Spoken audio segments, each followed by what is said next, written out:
During World War I, Serbia loses 2/3 of the male population. The women stay back to start a new life the best they can, but this also means there are many small towns with few or no men at all. Sisters Ognijenka and Bogina live in Pokrip, which only has one old man left, and as kids, they like to play around the pond next to the cemetery. Nowadays Bogina likes to bathe in that pond, but Ognijenka doesn't approve because legend says the pond is cursed. Their great-grandmother cried out that pond when her husband didn't come home from war, and the tears made it so salty that even starfish can live in it. After crying for 7 days and 7 nights, the great-grandmother thought it was enough and swore from that day on her heart would be tough like stone. Since crying was all she knew to do, she became the best wailer on the mountain. Wailers are women hired to cry at funerals, and from generation to generation, this became the family business, meaning the sisters are wailers too. In this village, if a boy is as tall as a rifle, he's ready for war. As more wars happened in years past, no men left back equals no customers, so wailers' tears are slowly becoming worthless. Only 2 men ever came back to Pokrip, and they also died quickly. The first was crushed by a gravestone, if by accident or because his wife killed him for cheating, nobody knows. The second man knew he couldn't defend a whole village of women by himself and set up a minefield in the vineyard. He never marked down the position of the mines though, because he was afraid the enemy could get their hands on that information and trusted his photographic memory. In the end, his memory failed him and the man died from stepping on his own mines. The minefield he left behind became a problem because the vineyard is the village's main source of income. The remaining women renamed the vineyard into Minyard, and since then, they draw straws to see who will be the next person to pick up the grapes, since most of the time, such chore ends up in tragedy. One morning, the sisters are approached by Nada, who wants to hire their crying services in advance because she's drawn the short straw and is going to the Minyard next. Because she has to pay in advance though, she asks the sisters to give her a demonstration of their wailing performance.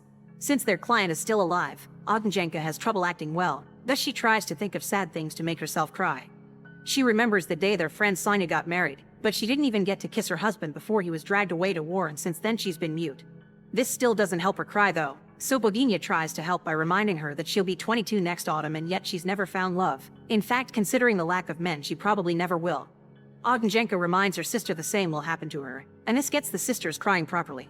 Hearing about the sad state of their lives, Nada decides to kiss Bogina, explaining that unlike the sisters, she did kiss a man once. This man turns out to be Grandpa Bisa, the only guy left in the village. The sisters find this disgusting, but Nada explains she'd rather have an old guy than die without having her first time. Grandpa Bisa is incredibly old and can barely move. Nobody even thought of him as a man until all the others died and the women became desperate.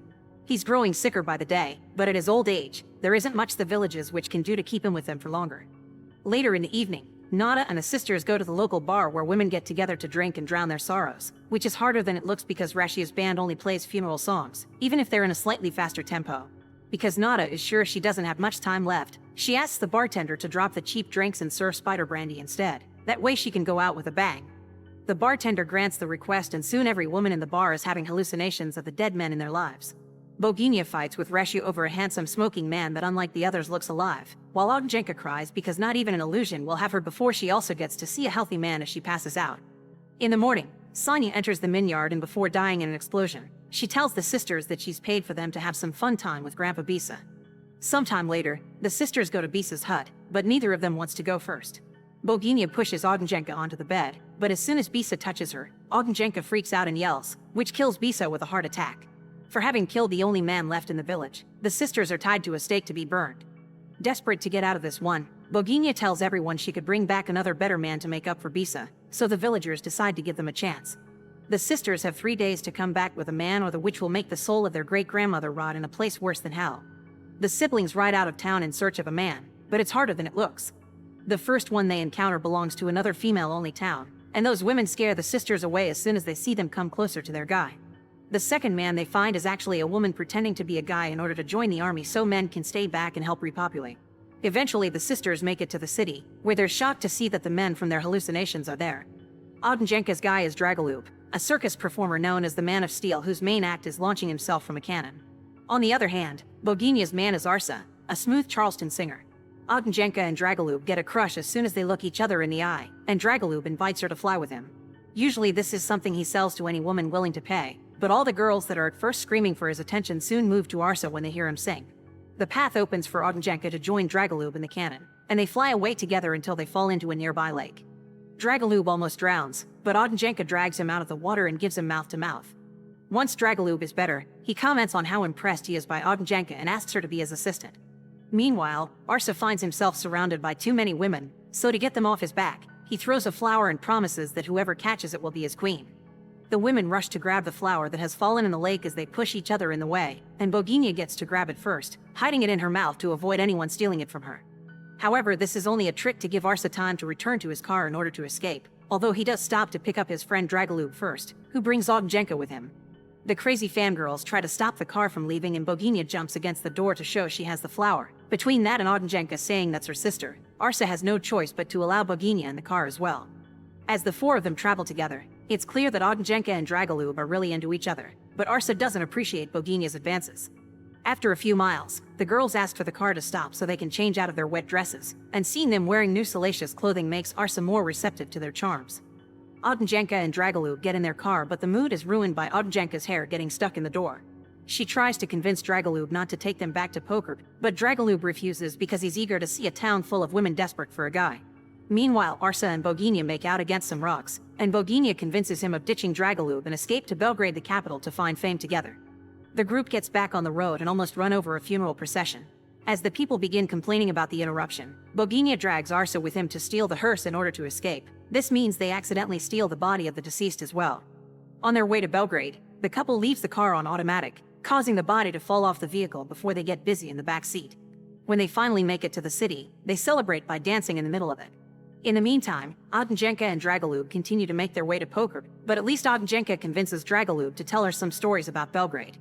The city life is glamorous, and they're about to open a tower called Palace Albania, which will be so tall that it'll touch the clouds. Dragalub hopes someday he can do his show on top of it, perhaps jumping from the roof, although Ognjenka thinks that's too dangerous.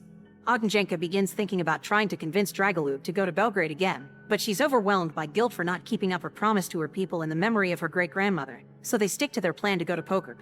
Speaking of Poker, the women are drawing straws again, and this time Sonia is the loser, but their chore is interrupted by the arrival of Ognjenka and Dragalub.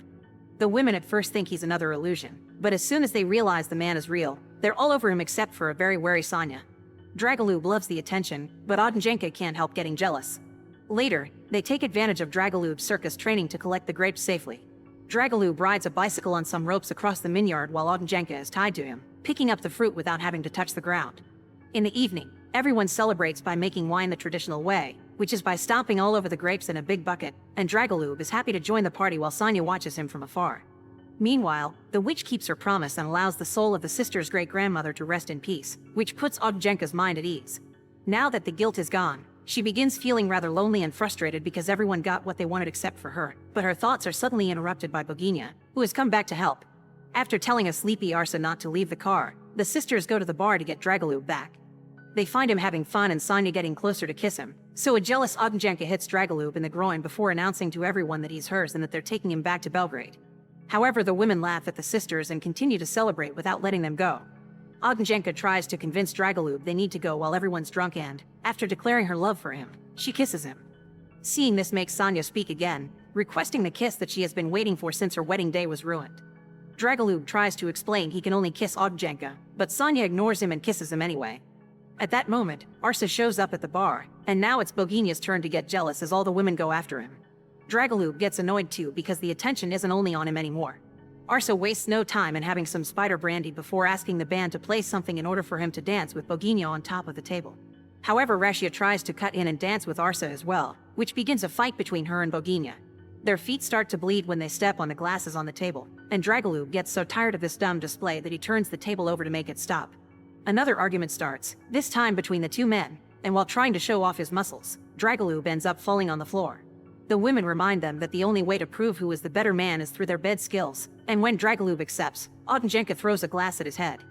Boginia is very angry to see how the women take away the men to be used, but she feels she can't do much about it. Ognjenka, however, cuts to the front of the line to take the first turn with Arsa. She's tense and reluctant, showing how scared she is of this and the fact she's only doing it because she feels she has to, so Arsa is a gentleman and refuses to touch her. After Ognjenka leaves, Rashia comes to have her turn too, but Arsa turns her down as well and leaves the room. Meanwhile, the witch and the town elder argue over how to proceed while Dragalub sleeps. In the morning, while Boginia is taking the glass shards off her feet by the pond, Ognjenka finds her and tells her how respectful Arsa had been. Back in town, Dragalub wakes up to find Sonia hovering above him, telling him she knows he isn't really a pig and he just likes to play macho because of his pride. Dragaloob is the kind of man that sticks to one woman, and Sonya knows she isn't the chosen one, but she still takes another kiss to make up for her unfair destiny before sending him after his real love. As the sisters leave for Belgrade in the car, Dragaloob tries to join them, but they just hit him with the vehicle for being a pig. Arsa leaves his room too and notices all the women waiting for him, but by trying to escape from them, he accidentally enters the minyard. Boginia stops the car when she sees what's going on and tells Ognjenka not to cry and to go to Belgrade before she enters the minyard as well. Arsa and Boginia begin kissing and dancing as mines explode around them, and eventually, the couple is killed by the fire. Ognjenka leaves for Belgrade while she remembers how she told her sister not to bathe in the pond because of its curse. When she makes it to the city, Ognjenka finds Dragaloob on top of the now open Palace Albana, and she joins the party on the roof to see if he can pull the jump off. Make sure to subscribe and turn on notifications so you can watch more videos like this. Thanks for watching!